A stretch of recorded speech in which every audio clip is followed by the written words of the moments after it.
Here's a fascinating interview with Shaked Haran. She was pregnant when October 7th occurred. She lost three family members, including her beloved father, Abshal. Seven more members of her family were all taken as hostages.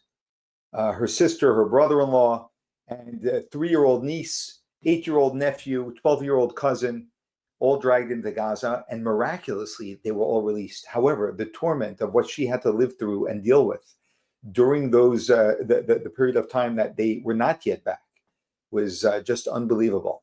Where did she find the strength? That's part of what she speaks about in this interview, and this is very inspiring to watch. I want to start with the big, amazing compliment that I have been wanting, that we've been sharing with the world about your family. You said that Tal is the kind of person who can handle captivity. You were 7 months pregnant on October 7th. And I remember Rachel was literally just worried for the pregnancy. But then you said something that we thought was amazing and beautiful and completely ridiculous, which is that your mother and sister, who were in Gaza in the hands of Hamas, together with your niece and nephew, 4 years old and 8 years old, that they would be there when you gave birth. And you did, correct me if I'm wrong, hold the baby till week 44, something like that? No, week 42. Week 42. But they were there when you gave birth. And so I want to start with this. Maybe it's because you're all the children of Avshal. Maybe that's what it is. Why are you so strong? Why are you so resilient? Why are you so confident? Why have you smiled more than the people who smile around you? I was at your father's funeral. Icon of the kibbutz, pillar of the kibbutz, who ran the famous printing press of Kibbutz Be'eri. And I saw so many strong people holding each other up. Ordinary people went through October 7th. It's a feeling I've had about your family for 17 months. What's the secret of your strength? Where does that come from? I don't know if I can answer the question, like logically. I think we are for sure the children of our parents, both of them, my mother and my father, who always taught us to act in the way that we think is the best way to proceed facing forward. I think maybe this is the main thing that that was with me the whole time, is that we don't have enough time or enough resources to look back. We have to look forward, and then we have to do the best that we can with what we have. And, it was, in the beginning, it was almost impossible because there was so much we didn't know. So even the simple thing of understanding where we are located, where my family is, what we need to do was very, very hard. The first days we had no idea where our family is, and we started acting. Me and my brother that lives in Kibbutz Be'eri was fortunately not in the kibbutz that weekend. He was with his partner in a festival in the south of Israel, and so they came up to our house in Beersheba on Sunday.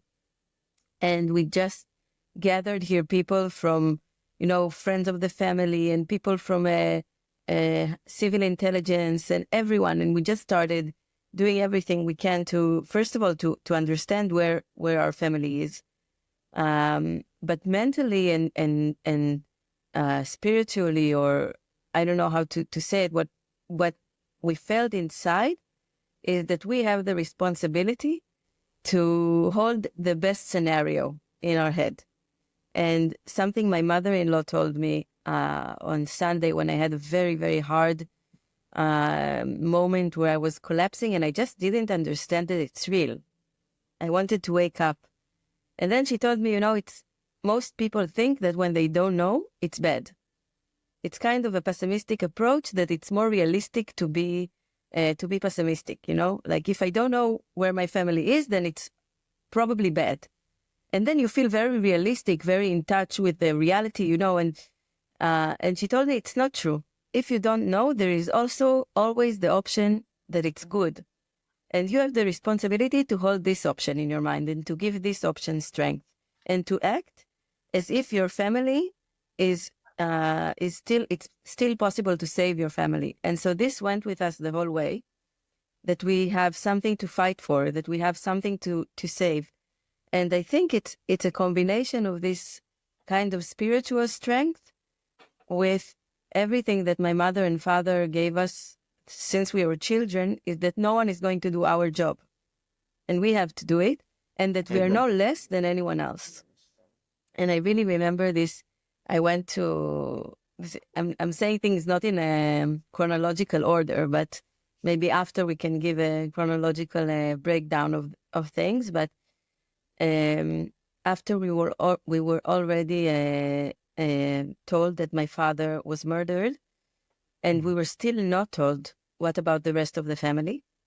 And I went to the U.S. to start campaigning for the hostages for my family, to meet with senators and congressmen and department members. And I remember that I'm sitting in a room, and I was by this time 8 months pregnant, maybe already 9 months pregnant. Actually, it was the end of November, and I was sitting in the Congress, and I was with a suit and a huge belly. And I was looking around me at the Senate member, at the congressman, and I had my father in my mind, that he would always tell us, it's only people. No matter who you meet, where you meet them, and how fancy they look, it's a person. They have a father, they have a mother, they are probably frustrated with their wife or with their children or with their bank account. They are people. You look them in the eyes and you get them, how do you say it in English? You get them with you on your mission. Like you make them partners.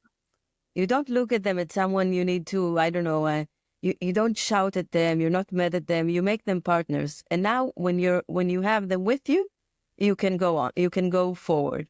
And I really remember sitting in the room and telling myself, and I'm sitting in front of this very, high up congressman, and in my head I say, he's a person. I look him in the eyes and I ask him about his children, and I tell him about my niece and my nephew, and I ask him to be our partner, not just someone who listens to our story and sheds a few tears, because I don't need empathy. I need actions. I need to think. I need you to think what you can do with your powers, because I don't know what your powers are. And I really remember having that in my mind the whole time, and trying not to be focused about myself. What am I doing here? How am I doing it? Am I good enough? Am I not good enough? And just seeing my end goal is to have as many partners in this journey as I can. And so that was my father. And I feel like my mother was a very high profile international entrepreneur. Maybe I would say she has a NGO in Africa for being like a bridge between the very satisfied world and the hungry world in the seeds. So a social startup that sells that does testing on seeds and basically upgrades. So it's a social startup that its mission is to give the hungry world in Africa the same resources and the same techniques as the very satisfied world in Europe. And they had many they succeeded very well. I can give you after the numbers, but she did a very, very big thing, and it was only by her passion and her knowledge and the confidence she had to go on with her ideas. And I feel like that was always also with me, that sometimes you just have to do what you think is right, and not wait for people to tell you, come on, you're okay, you're doing good. You just do, and you believe in your strategy, and you believe in your abilities, and it works. And I feel like these two things were very crucial and still are in our path forward, and in all the advocacy we did and all the campaigning we did. Wow. Is she inspiring or what? She knew that they would be by her side when she gave birth. We call that bitachon, where instead of believing the worst is going to happen, as she said, her mother-in-law taught her, believe the best is going to happen.